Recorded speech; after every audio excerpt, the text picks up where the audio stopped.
Praise Lord hallelujah. ईश्वरंकर महत् नामर धन्यवाद हो आज प्रभात पाई। प्रभु आम को गोटे समादर पात्र करी व्यवहार करंतु। एई दिन मानक जदि आमे अनादर पात्र टू असजड़ा पात्र टू तेरे परमेश्वर आमान को कथा आज प्रभात रे आपण को मते कहवा पाई चाहछंती तुम्भे माने समादर पात्र समादर पात्र हेबा निमंते पाउल तिमोथी को गोटे आह्वान दउछंती। द्वितीय तिमोथी तार 2 अध्याय 20 पदरे 4टी पात्र विषय लिखा जाए। आ परमेश्वर ऑनरेबल बेसल करबा निमंते आज आपण को मते गोटे आह्वान देले।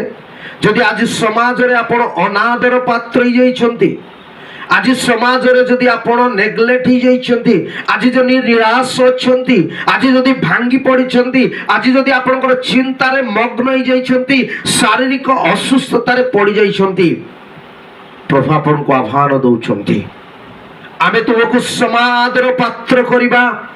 तुमे समादर पात्र भाव रे व्यवहार हेबो। से समादर पात्र हेबा निमंते आमान को दुईटी विषय करबा को पड़िबो। प्रिय ईश्वर को लोक माने लूक तार 15 अध्याय जदि 18 रु 20 पद पर्यंत पढ़िबे, से उठी आपण पिता निकट को जाई कहउछंती तुम विरुद्ध रे आ पितांक विरुद्ध रे ईश्वरंक विरुद्ध रे मो पाप करि अछि। जदि समादर पात्र हेबा पाई चाहू, अनादर पात्र हेबा पाई चाहू ना, तेबे आमे प्रथम रे अनुताप करी फेरी आसु।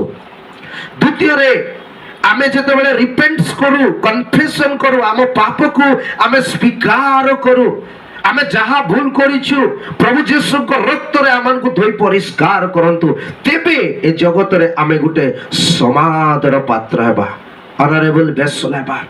परमेश्वर आमान को सही समादर पात्र करिया पाई जगत रे निर्माण करि अछंती।